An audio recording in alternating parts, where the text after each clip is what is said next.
Bom dia, boa tarde, boa noite, boa madrugada, aonde você estiver. Eu sou Thiago Luiz Chiquete, co-editor da revista UFO, presidente da Comissão Brasileira de Ufólogos e diretor nacional da MUFON no Brasil.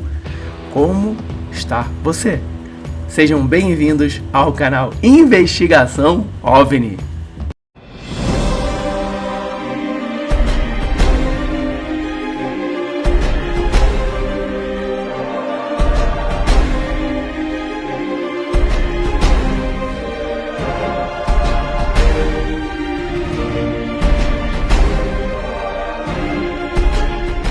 Olá pessoal, e a nossa entrevista inédita e exclusiva que você só encontra aqui neste canal de hoje será com Clas Svahn, ufólogo sueco com mais de 35 anos de pesquisa ufológica, mais de 26 livros ufológicos escritos.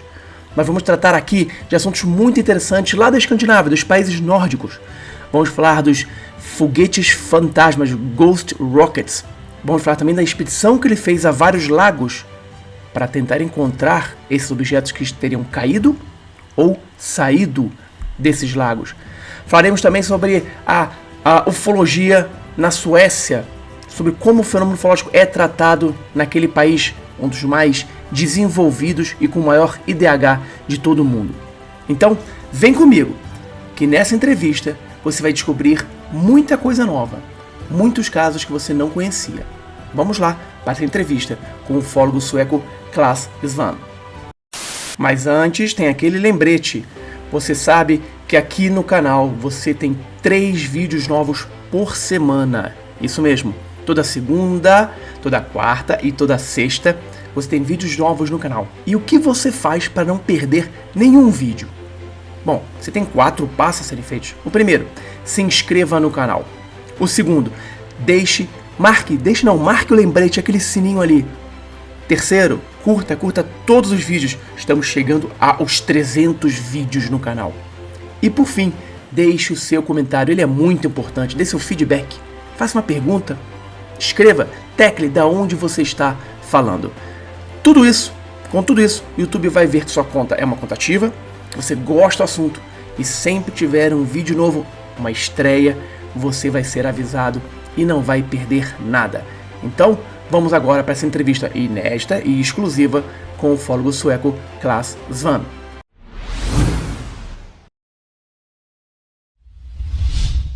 "20 books published and more than 35 years of UFO research. What led you to the UFO research? And is it true that at age of 16 you founded a UFO group?" Yeah, it was like that. I was 16 in 1974. So it's 45 years ago now. Time flies, you know. I founded a small group in my hometown of Mariestad, which is in the southern part of Sweden, you could say. Because I was curious what people really saw in the heavens. So me and my friends at school, only boys, not a single girl as far as the eye could see, founded this group, and we started to go out in the field, asking people, interviewing people, trying to find an answer to what they really had seen. So we, of course, didn't have any license to drive, so my father was our chauffeur and drove us around to different places around our hometown, and we knocked the doors, asked the people what they had seen in the skies. It was nice. We learned a lot, and I really, really loved that time. It was the old and good ufology, right? It was the 70s. You know, the 70s was really something very different from today. So different. Nothing is really the same as it was in the 70s. It was easier. It was more tangible. We really felt that this was a bona fide physical phenomenon, or I should say phenomena, because I think it's a complex of different phenomenon. Yeah, today the most part of the research is made by internet. You know, the field research is decreasing a lot, very fast. It is. You're right about that. There's lots about internet today, and people are not always leaving their houses to investigate UFO observations. But that is really what it's all about. It's all about the witnesses, the observers, the girls and boys, the men and women who had seen something and reported that. I mean, you can spend hours and hours and hours reading documents, but everything goes down to the single witness at the very, very bottom of the line. Yeah, they are the best evidence that we have so far, because we don't have an flying disc, we don't have an alien body. We have the witnesses, so they are the strong and the best part of the UFO research. Well, and have you had any UFO experience? I'm an avid amateur astronomer. I've been out thousands and thousands of hours looking at the sky. I've seen some strange stuff, but the one really very, very strange observation I made together with my wife on November the 5th, 1995. We were traveling by car. We had been on a birthday party in the north of Stockholm. It was slightly after 1 o'clock in the night. And we had just drove into our small community here in Järfälla outside Stockholm, where we live. When we passed this street, I mean, maybe 2 blocks from where we live, 2 men were standing there waiting for the last bus to arrive. And one of the men were pointing up in the sky. And the other guy was looking at something he was pointing at. So I told my wife, Annalie, can you take a look and see what they are looking at? Because I was driving and she was sitting to the right of me. And she leaned forward and tried to see what they were pointing at. But she said to me, I cannot see anything. It's only stars. It's wonderful. It's a fantastic night. So we passed them. And a minute later, we were at our house. We parked the car. But I thought, now we will take a look. I mean, I'm sure I will be able to see and identify, of course, what they were looking at. So we were standing there a couple of meters beside each other, and we were scanning the skies. But nothing happened. So eventually we thought we will go back into the house. But then at that moment, suddenly, up in the sky, not from the horizon, but up in the sky, say 30, 40 degrees up, 3 plus signs, like plus, not crosses, because crosses are a little different, but those are plus signs, illuminated, came flying out of the blackness over us. And we followed them for maybe 10, 15 seconds or something like that.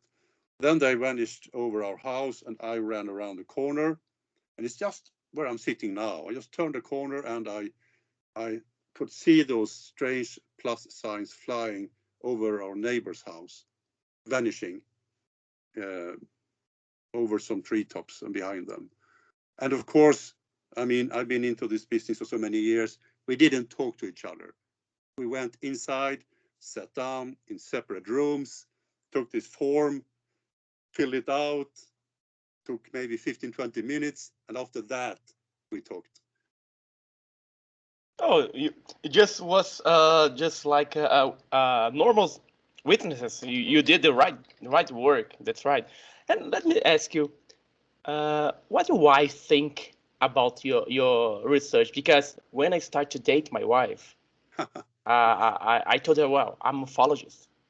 I believe in UFOs and in alien. She supports me. Tell us how's this relationship with your wife and ufology? Well, I mean, she knew what she got when she got me. I mean, I had been into the UFO business for many years when we met. We met in 1981. So for 7 years, I have been dealing with this and been in the newspapers and stuff like that. And I don't think she really took me for that. I think it was other more important stuff that she fell for. I hope that.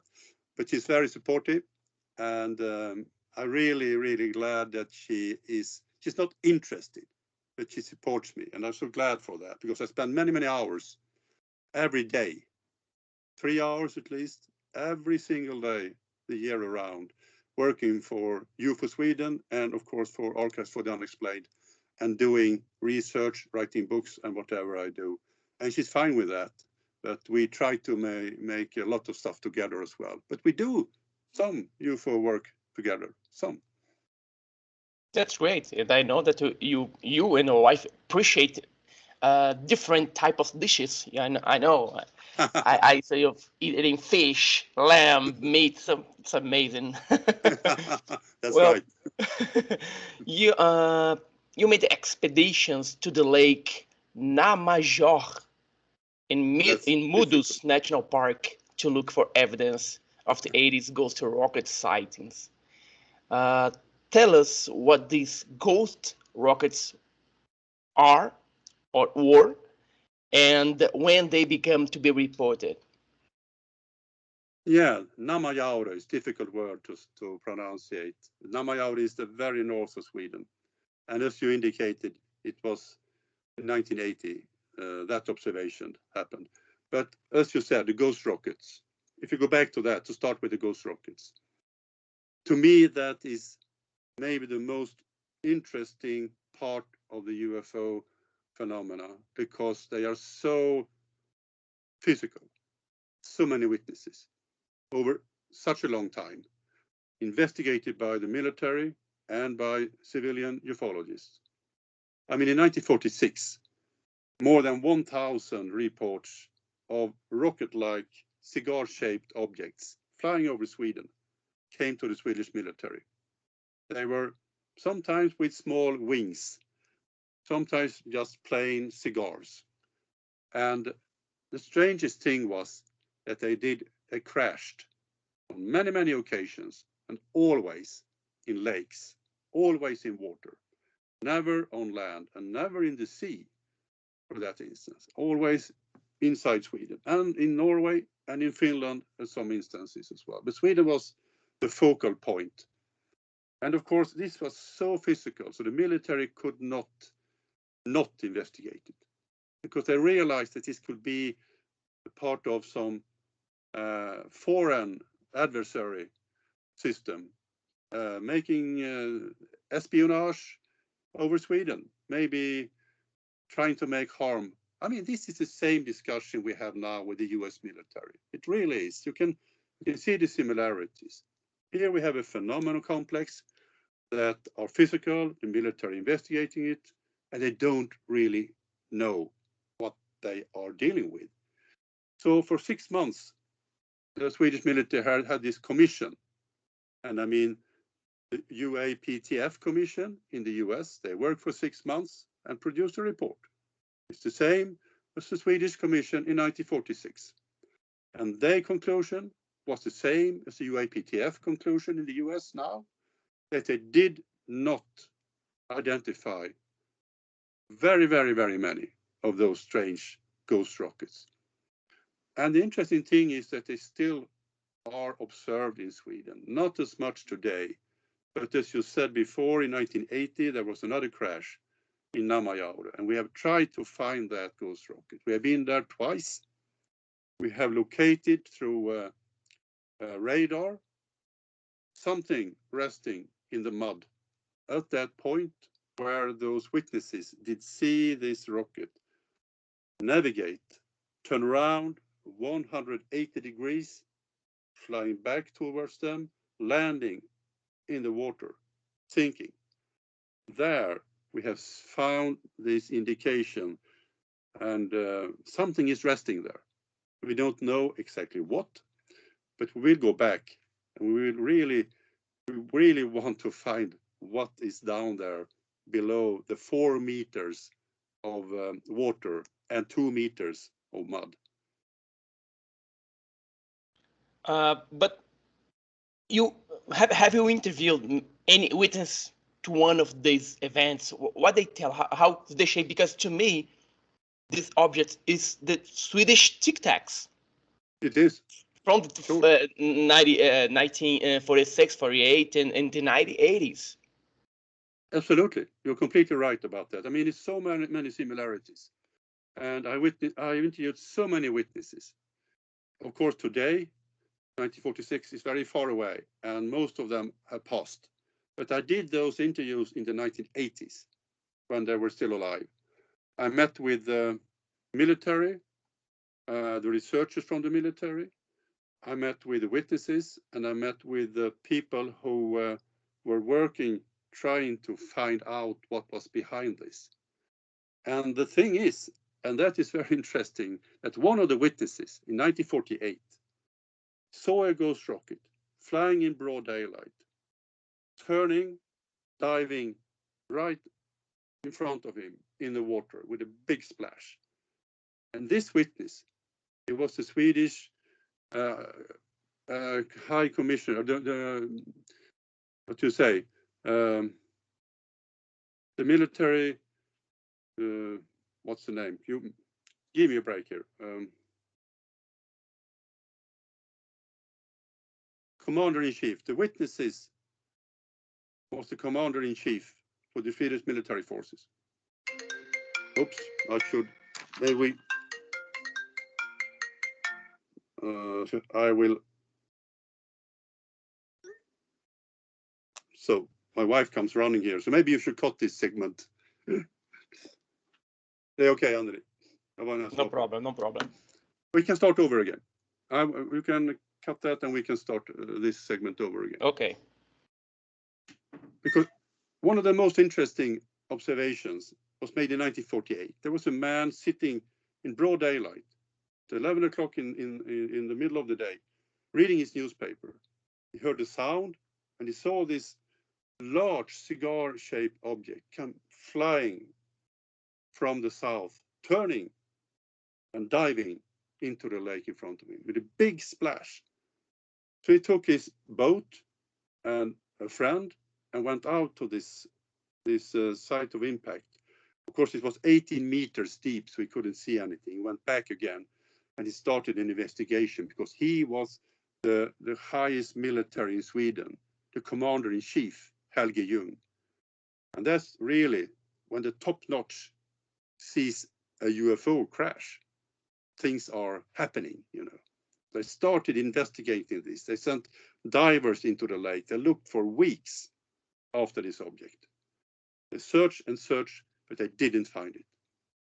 So we have maybe 30 or 40 similar stories from people, not commander-in-chief, but from all over, from the simplest cashier to the highest professor, that has seen ghost rockets crash into lakes. So that is really, to me, the core of the UFO enigma, to find some of those, and see if we can see what it is really behind it. Well, in your opinion, what are these hypotheses that can explain the origin of this ghost rocket? They are aliens. They are Nazi missiles, and back in 1946. What do you think they are? I mean, we started to look for if it was Nazi missiles. I mean, in 1945, Russian and American engineers went into the then defeated Germany, and they brought back with them 2 United States and 2 Russia V-bombs, V1 and V2 bombs. They were used by the Nazi military trying to hit London in the end of the war. And they brought them into their separate countries, and they tried to find out to make even better rockets, of course. But in 1946, the Russians, they never flew any of those rockets. We have seen that, we have checked that, and there was no indication that they could fly rockets like that. And of course, those ghost rockets, they flew much further distances than the missiles that Hitler had commissioned. So this was completely new, a new technique, looking like the old one, which is interesting. So who did this? I don't know really. If it was, let's say it was aliens, it doesn't make sense really. Why do they crash into lakes one after each other? And no indications that they were trying to make contact, nothing that they were trying to find out something. They were just hiding in the lakes, maybe. Because when the Swedish military tried to find them in 1946, they saw the indentations that something had crashed. But they didn't find any debris, not a single scrap of metal. So to me, ghost rockets are an enigma today. And I'm very bad at speculations, really. I really want hard evidence. So I stop there. To me, this is a riddle I want to have an answer to. That's great. And are there still reports of this object in the skies and diving in Swedish lakes or other type of this objects in the Swedish lakes? Well, in the 1950s, we still had them. In 1960s, we had them. 1970s and 80s, into the 1990s. But during the 2000s, I have not seen any report of any crash into any lake. There are still, of course, observations of missile-like objects, but no crashes. They stopped sometime during the 1990s. Well, it's a mystery, as you said. Well, as a vice president of the UFO-Sweden group, how is the UFO research in your country? Is there support from the population, the society, and how do the military handle the matter? Well, if we start with the military, they are not as interested anymore. Since a couple of years ago, they do not conduct any UFO investigations anymore. They stopped to do that. And I interviewed the chief, the second in command of the Swedish Air Force a couple of months ago. And he said there had been no UFO observations reported to the military during the 2000s. So they are not interested in it anymore. But during the 1990s, they were very much interested still. They had a person at the Swedish Defense Research Institute earmarked just to work with reports from the civilian population. But that is has stopped now. But of course, we have very good contacts with the military. So we get help from Swedish military when it comes to identifying things that we have hard to identify ourselves, because we have, through them, radar information that is impossible to get for us in any other way. So we are, in a way, working together, but that is really not official, but we do that. It's not secret, but so we do that. When it comes to UFO-Sweden, we have a very, very good reputation in Sweden. I'm interviewed every week in newspapers, TV or radio, all the year around, and are always treated with respect. And they know that they know, of course, that they will get good information from us. So we have it's very easy to be UFO-Sweden and to work here in Sweden. So that's good. It's not always been like that. It's been like that for maybe 25 or 30 years. Oh, what you got? It's everything that any group or any ufologist always desire to get respect from the population and the military.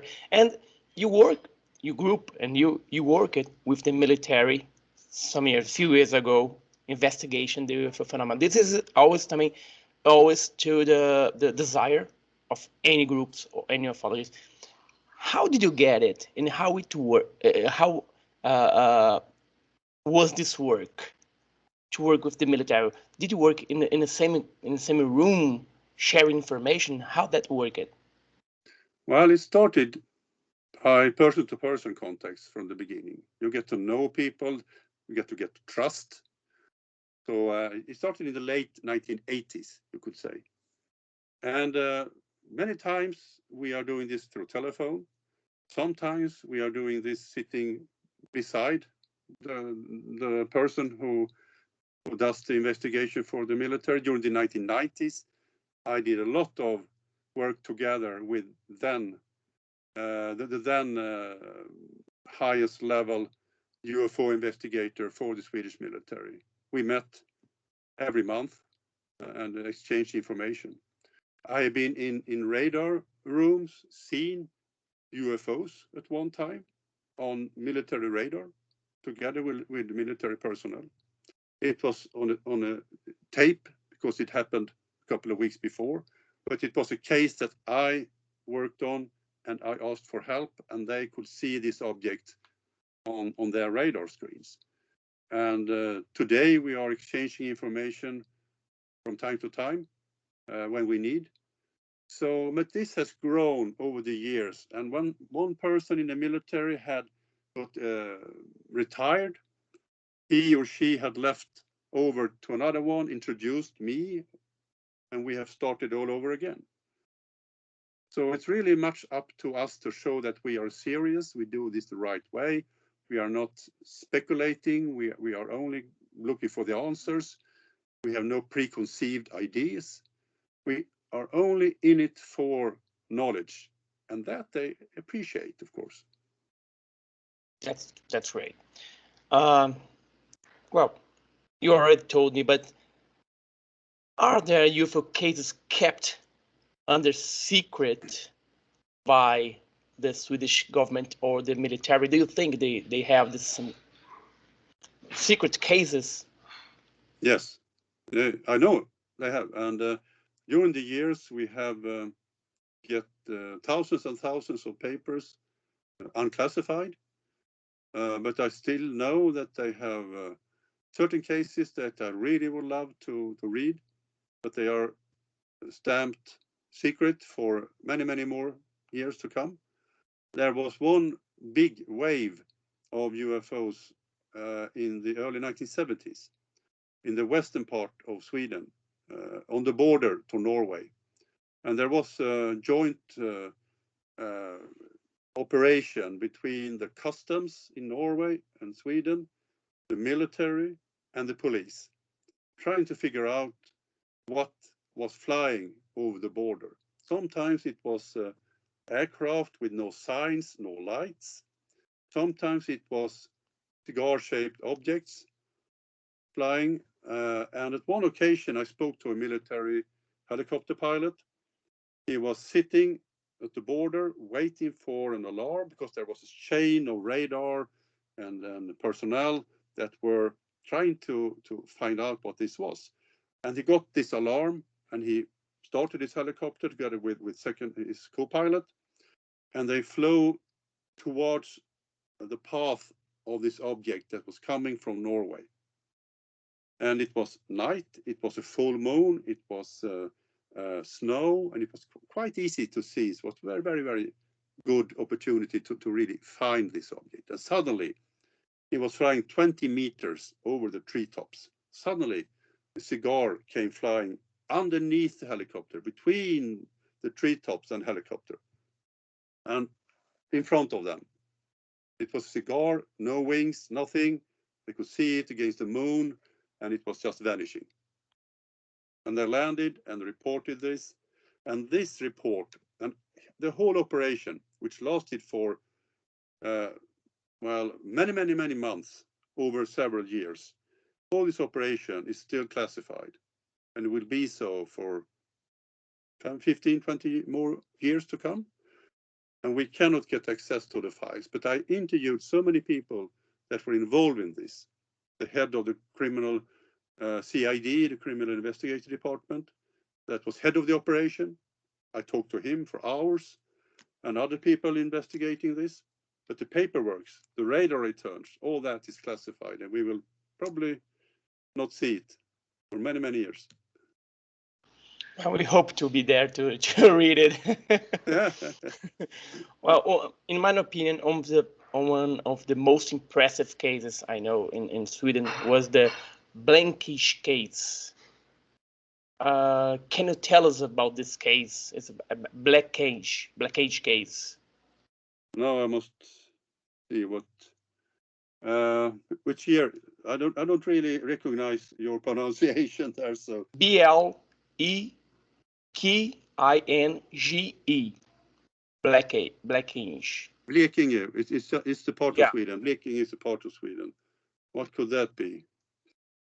Do you have give me a clue? It's about a military that almost shot a UFO, something like that. Let me see. There's no problem. We can skip it out of this one. Let me see if I find it. The only Blekinge case with the military I can think of was a military in a helicopter taking pictures of an object.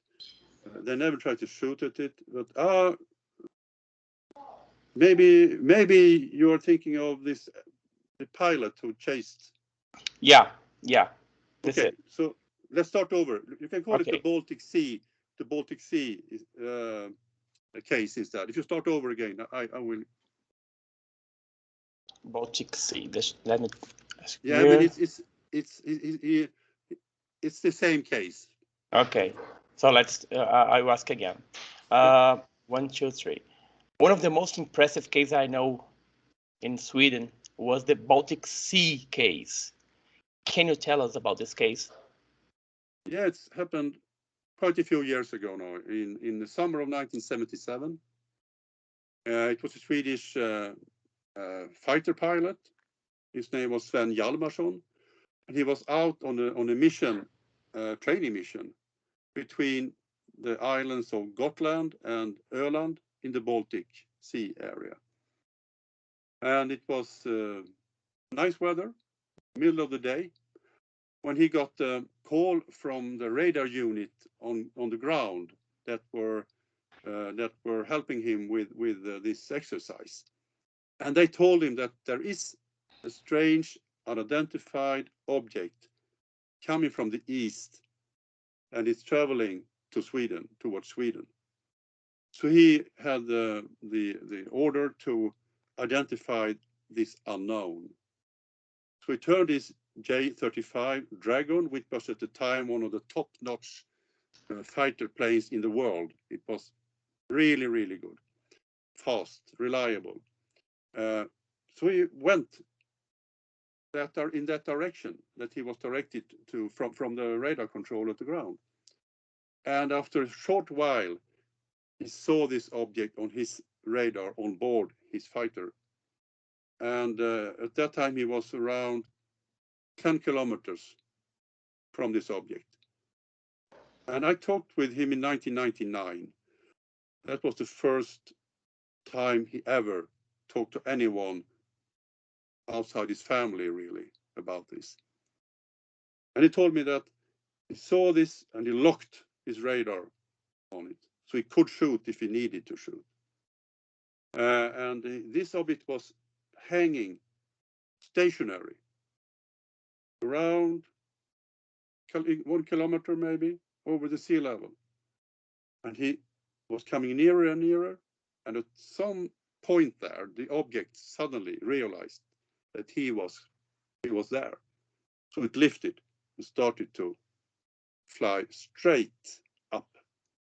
And he turned his fighter jet in a 70-degree angle, very steep, and flew after this strange object.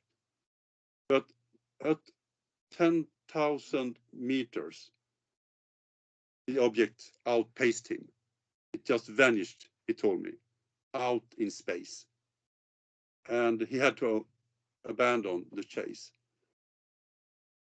Of course, the radar unit on the ground wondered what happened. But he told me that this was so strange that he told them that, sorry, there was nothing here. When I came to the point where this object was, it was gone. I didn't see anything, and I aborted. So he never reported it. And of course, the radar unit on the ground, they couldn't see the object because it was traveling straight up. To them, it just blinked out from the screen. They couldn't measure the elevation of it. It was radar. They couldn't see movements that was straight up like that. So to them, it was a plausible story, but it just vanished.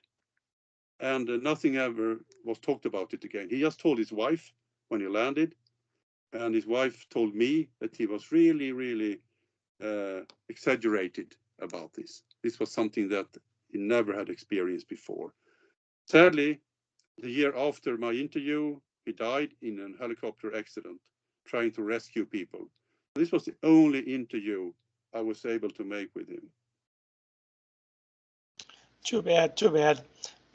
In all that years of research, you have re-examined several classical cases in Swedish ufology, including the Gustav Carlson cases, the Domstein, and the Eric Einmark. But your conclusion was quite different from what is believed. Why? Yes, the Gustav Carlson case is very well known in Sweden and sometimes also outside Sweden, because it also happened in 1946.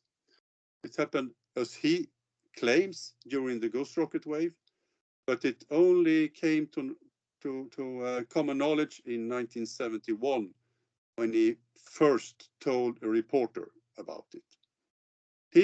The story is very interesting because he says that he met aliens around a landed craft in the woods outside Ängelholm in the southwest of Sweden. He was walking there, it was nighttime, something was shining through the trees. So he went there because he thought someone had maybe put on a fire that could spread.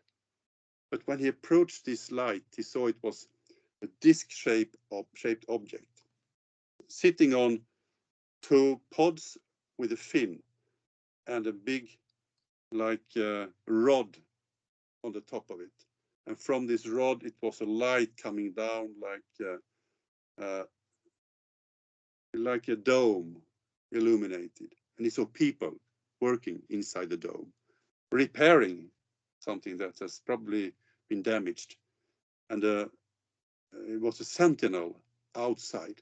And this sentinel stopped Gösta, put up his hand like this, so Gösta stopped. He stood there for a while. He saw the two girls coming. One of the girls are throwing something out through this dome, and it sparkles when these objects are traveling through the dome, which is invisible, but just little light in it. And then he stopped again because it takes another step forward. And at that point, this sentinel, it takes some sort of camera, a box, points to Gösta. And he can hear his lamp. He had this lamp on his head, bulb, and something happens with, and it's stopped working. And he walks around and think, maybe I can take another way and get to them from the other side, and they won't see me. But at that point, when he comes down to the sea, which is very near, and starts to go back, this craft is lifting and flying away. But the next day, he finds a staff with inscriptions on, and a ring, and some other stuff, where those girls had thrown the stuff out. And this is now today a place with a monument where people are going on Sundays and Saturdays, maybe just to look. There are walks with a guide sometimes in the week. And I wrote a book about this. I met with Gösta for maybe 18 years. And I followed him for 18 years. And I did this book. And now the book has been published in the 3rd edition just this summer. And my conclusions, as you indicated, were a little different from Gösta's, because we have not found any evidence really that this story happened as he had told it. But he really believes in it. He's passed away now, but he really believed in this story. And of course, Gösta, he went to be a friend I mean, I knew him for so many years. So we wrote this together, the book, the meeting in the clearing. We did it together. And it is a very, very, it's critical, but it's also telling the story. And he is telling his story. I'm analyzing it.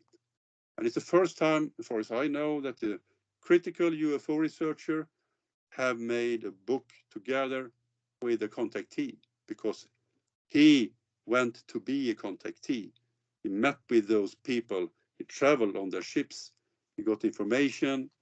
It's a very long story. I have stopped there. But I mean, we did it together. And I'm very proud of that, because we have different approaches. We had very different approaches. But do you believe in his story? I mean, he did believe. He was not a liar. He really believed in his story. I don't think it really happened like that. I can prove lots of things that were not as he said. So I'm very skeptical.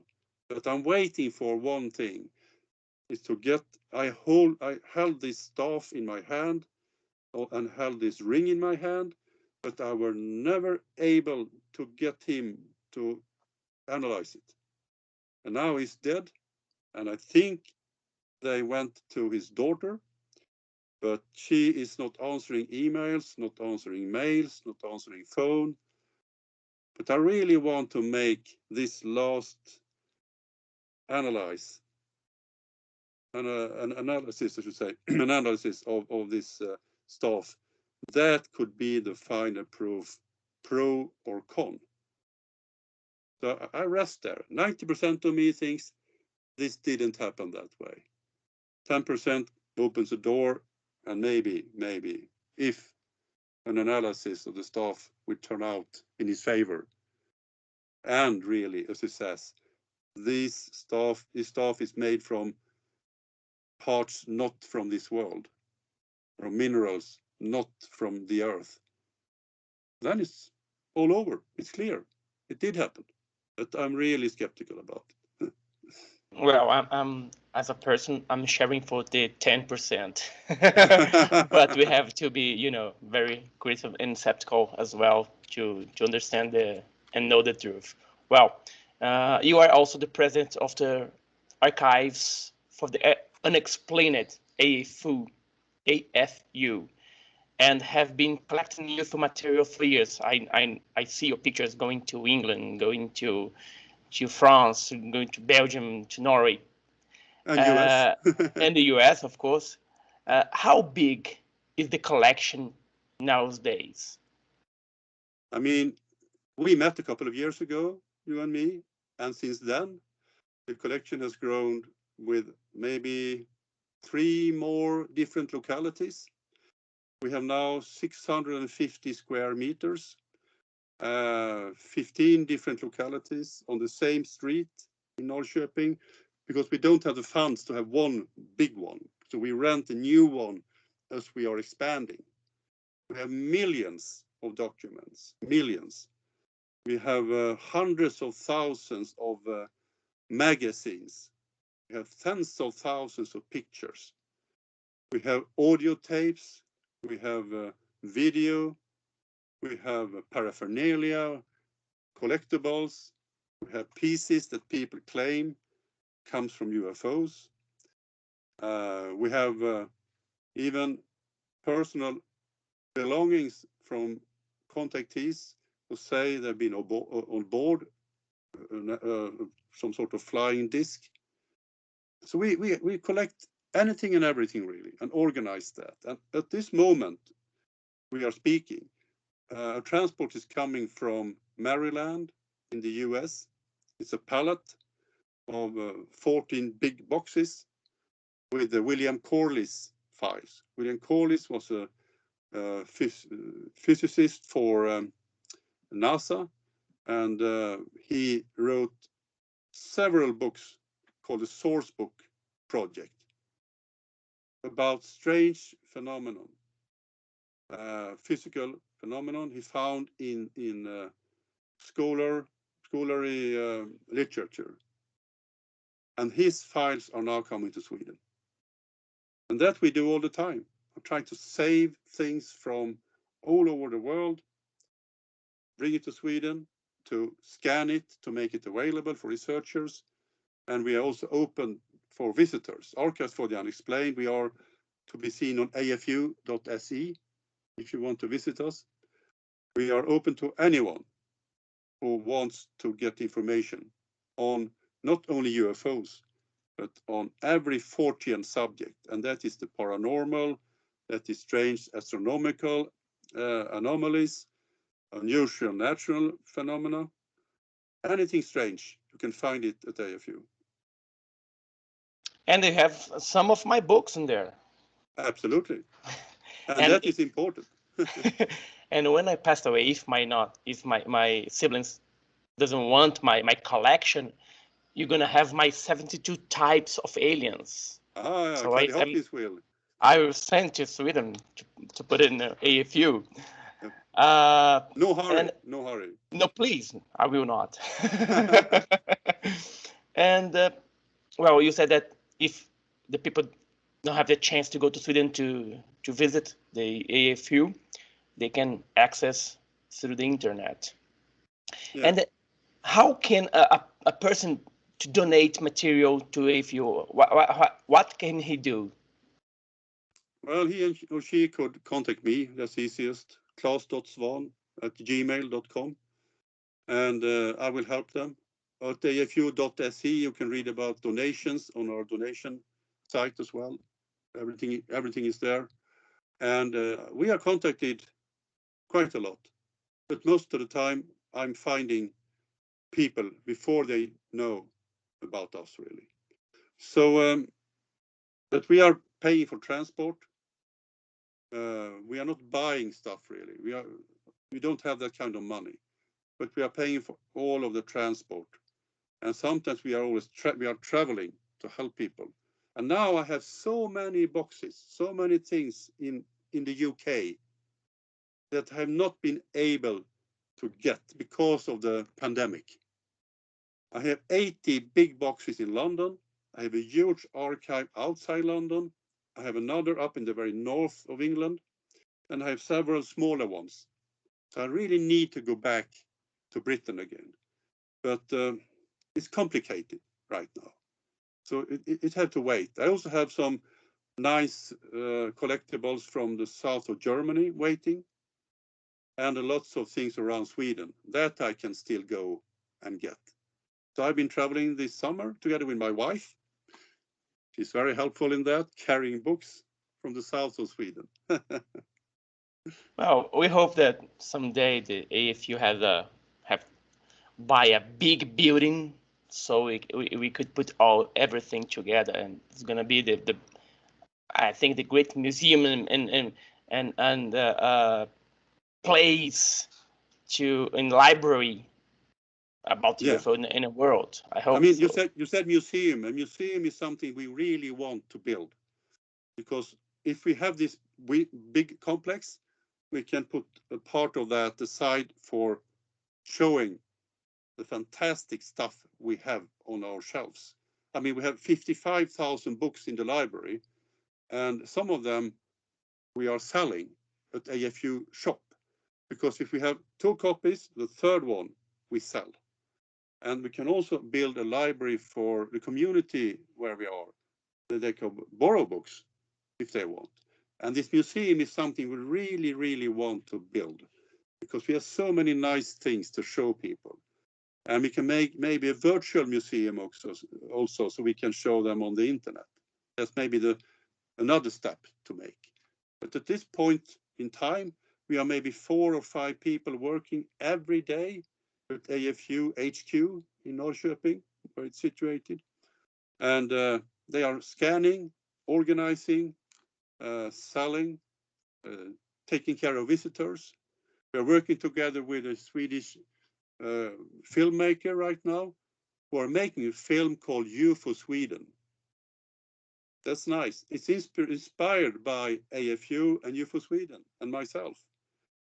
So this film is right now being made in Sweden. It will be the big Christmas film next year. and that will give us a boost probably, the interest in what we are doing. So we really are trying to help out the filmers as much as we can, and I will have a small role in that film as well. Well, that's great. Maybe in a few years you have your hands on Hollywood Road. Yeah. and get an Oscar, you know. Wow. Well, my friend, to end our interview, given all this 35 years, many research, many experiences, what keeps your interest in ufology? What makes us move on? What make you move on? 45 years, really. That's long. It's long. I'm still as interested today as I was in 1974. I think the solution to the UFO enigma is something I really, really want to find. I learned so much during the years.